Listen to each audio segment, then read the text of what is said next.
Hello everyone, my self सी ए काजल डेरोलिया। उम्मीद करते हैं सब अच्छे होंगे। हमारा आज का जो टॉपिक है वो है about conservatism concept. Conservatism concept एक अकाउंटिंग प्रिंसिपल है जो कि एक बहुत important as well as simple सा अकाउंटिंग प्रिंसिपल है। अब क्योंकि अकाउंटिंग प्रिंसिपल है तो आप देखोगे कि ये हर फॉर्म ऑफ बिजनेस ऑर्गेनाइजेशन में आइदर सोल प्रोप्राइटर, पार्टनरशिप और कॉर्पोरेट एंटिटीज़, हर फॉर्म ऑफ बिजनेस ऑर्गेनाइजेशन में ये कॉन्सेप्ट फॉलो होगा। ठीक, अब बात कर लेते हैं कि कंजर्वेटिज्म कॉन्सेप्ट का मतलब क्या है। तो बेसिकली कंजर्वेटिज्म कॉन्सेप्ट ये बताता है, ये डिफाइन करता है कि आपके बिजनेस से रिलेटेड जितने भी फ्यूचर एंटिसिपेटेड लॉसेस होंगे वो तो आप बुक्स में रिकॉग्नाइज करोगे, बट अगर आपको फ्यूचर गेन के बारे में कुछ इन्फॉर्मेशन है तो आप उसको इग्नोर कर दोगे। दैट इज़ कि अगर आपको उम्मीद है कि आपको आने वाले टाइम में किसी तरह का कोई लॉस बेयर करना पड़ सकता है तो उस लॉस के लिए आप अपने बिजनेस को अभी से प्रिपेयर करना स्टार्ट कर दोगे। बट अगर आपको पता है कि आपके बिजनेस से फ्यूचर में किसी तरह का कोई प्रॉफिट जनरेट किया जा सकता है तो उस प्रॉफिट को हम कम्प्लीटली इग्नोर करते हैं और ये मानते हैं कि जब वो प्रॉफिट रिसीव होगा उस पॉइंट ऑफ टाइम पे ही हम उसके बारे में प्लानिंग प्लॉटिंग करेंगे। ठीक है, देखते हैं नोट्स में हमने लिखा है कि conservatism states that the accountant should not anticipate income, ठीक है, पहली चीज़, and should provide for all possible losses, कि किसी भी इनकम के बारे में अगर इन्फॉर्मेशन हो तो उसको तो बुक्स में नहीं लिखेंगे, बट अगर किसी भी तरह का कोई पॉसिबल लॉस के बारे में पता चले तो उसको हम बुक्स में नोट डाउन ज़रूर करेंगे। इसका एक छोटा सा एग्जाम्पल लेते हैं। मान लेते हैं कि हमारे बिजनेस पे किसी तरह का कोई केस चल रहा है एंड उस केस में ये टर्म्स एंड कंडीशंस है कि जो वो केस जीतेगा उसको 25 लाख रुपीज़ मिलेगा। इफ़ इन केस हमें पता है कि वो केस हमारे फेवर में आएगा, बिजनेस ही जीतेगा, तो उस केस में हम करेंगे क्या कि इस 25 लाख रुपीज़ को इग्नोर कर देंगे और ये मानेंगे कि जब वो 25 लाख हमारे हाथ में आएगा तभी हम उसकी प्लानिंग करेंगे कि हमें वो कहाँ इन्वेस्ट करना है। बट इफ़ इन केस मानो कि आपको कहीं ना कहीं पता है कि वो केस आप हारने वाले हो एंड आपको 25 लाख रुपीज़ की पेनाल्टी किसी भी पॉइंट ऑफ टाइम पे देनी पड़ सकती है, तो आप इस 25 लाख रुपीज़ का जो लॉसेस है जो आपको फ्यूचर में हो सकता है उसके लिए बिजनेस आज से ही खुद को प्रिपेयर करना स्टार्ट करेगी। अब ये प्रिपरेशन क्यों करते हैं और कहाँ से करते हैं ये समझते हैं। सबसे पहली चीज़ कि प्रिपरेशन आप कहाँ से करोगे, अपने ही इंटरनल सोर्स ऑफ फंडिंग से। जैसे बिजनेस को जो भी प्रॉफिट अर्न हो रहा है या रिटेन्ड अर्निंग के फॉर्म में उन्होंने पास्ट ईयर के प्रॉफिट्स को एक्यूमुलेट किया है वो उसी पैसे को यूज़ करती हैं। एंड क्यों ऐसा करती हैं, क्योंकि इफ़ इन केस किसी पर्टिकुलर ईयर में बिजनेस को बहुत ज़्यादा अमाउंट का लॉस हो गया, लेट्स से 25 लाख रुपीज़ जो इस केस को हारने पे होगा, तो आपकी बैलेंस शीट पे बहुत नेगेटिव इफेक्ट पड़ेगा एंड आपका जो लाइबिलिटी साइड है या फिर हम कह सकते हैं कि जो हमारा एक्यूमुलेटेड प्रॉफिट है उस पर कहीं ना कहीं एक बहुत बुरा इम्पैक्ट पड़ेगा। क्लियर है? तो हम करते क्या है, अपने ही इंटरनल सोर्स ऑफ फंड्स को यूज़ करते हैं सो दैट हम अपने फ्यूचर लॉसेस के लिए अपने बिजनेस को प्रिपेयर कर सके। क्लियर? अच्छा, इसका एक और एग्जांपल लेते हैं कि इफ़ इन केस अगर हमारी कंपनी में डेटर्स हैं, हमें उनसे 10,000 रुपीज़ मिलना है। ठीक है, अगर हमें उनसे 10,000 रुपीज़ मिलना है एंड हमें कहीं से इन्फॉर्मेशन है या उनके पास्ट एक्सपीरियंस के बेसिस पे हमें पता है कि वहाँ से 10% हमें नहीं मिलेगा, दैट इज़ इसका 10% 1,000 रुपये हमें रिसीव नहीं होगा।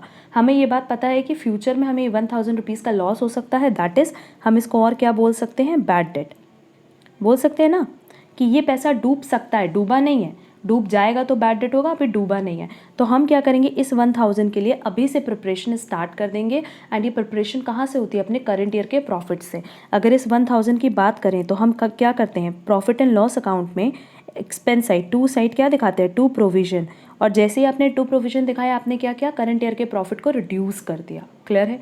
तो बेसिकली कंजर्वेटिज्म कॉन्सेप्ट सिर्फ इतना बोलता है कि आपको अगर आप कोई बिजनेस रन कर रहे हो तो आपको फ्यूचर लॉसेस के लिए अपनी बुक्स को अभी से प्रिपेयर करना होता है एंड फ्यूचर इनकम आपको इग्नोर करना होता है। क्लियर? आगे देखते क्या लिखा है, when there are many alternative values of asset an accountant should choose a method which leads to the lesser value. Generally हम लोग यही करते हैं और ये आप जानते भी हो, हमने हमेशा क्लोजिंग स्टॉक का वैल्यूएशन किस पे किया है, कॉस्ट और market price which ever is lower. यही रूल फॉलो करते हैं ना कॉस्ट और market price which ever is lower, तो ये क्या कर रहे हैं, असेट को हम हमेशा उस वैल्यू पे दिखाते हैं जो कम है। और ऐसा क्यों करते हैं, ड्यू टू कंजर्वेटिज्म। देखो इसका एक एग्जाम्पल देते हैं कि इफ इन केस मान लो कि हमारा जो स्टॉक बना उसकी कॉस्ट आई 10 रुपये, तो कॉस्ट प्राइस हो गई 10 एंड मार्केट प्राइस हमें पता है कि जब ये हम अगले साल मार्केट में बेचेंगे या इस साल बेचेंगे तो कितना इनकम कितना हमें रेवेन्यू जनरेट होगा, 12 रुपये का। तो यहाँ हमें दिख रहा है कि हमें 2 रुपये का क्या होने वाला है, प्रॉफिट होने वाला है। इसीलिए हम बुक्स में किस पे रिकॉर्ड करते हैं, 10 रुपये पे, क्योंकि आज पर कंजर्वेटिज्म हमें ये 2 रुपये का जो प्रॉफिट होने वाला है फ्यूचर में, इसको हमें इग्नोर करना है एंड हम इसको तब बुक्स में रिकॉर्ड करेंगे जब हम इसको रिसीव करेंगे। क्लियर। वैसे ही एक और एग्जांपल लेते हैं कि इफ इन केस मेरी कॉस्ट प्राइस 10 है, जो गुड्स हमने बनाया है, एंड उसको अगर हम मार्केट में बेचते हैं तो मार्केट प्राइस किसी रीज़न से 8 रुपीज़ हो जाती है, तो हमें यहाँ 2 रुपये का लॉस दिख रहा है ना। तो हम बुक्स पे किस पे रिकॉर्ड करते हैं, 8 रुपये पे। और 8 रुपये पे रिकॉर्ड करने का रीज़न ही यही है, एज़ पर कंजर्वेटिज्म ये जो लॉस आपको होने वाला है फ्यूचर में, इसको आपको अभी से बुक्स में प्रेजेंट करना होता है। आप ये दिखाते हो कि कॉस्ट प्राइस भले 10 है, पर हम बुक्स में रिकॉर्ड किस पे करेंगे, 8 रुपये पे, क्योंकि हमें पता है कि हमारा 2 रुपये का फ्यूचर में लॉस होने वाला है। क्लियर। देखो यहाँ लिखा है the golden rule, the golden rule of current assets valuation, cost market price whichever is lower originated from this concept।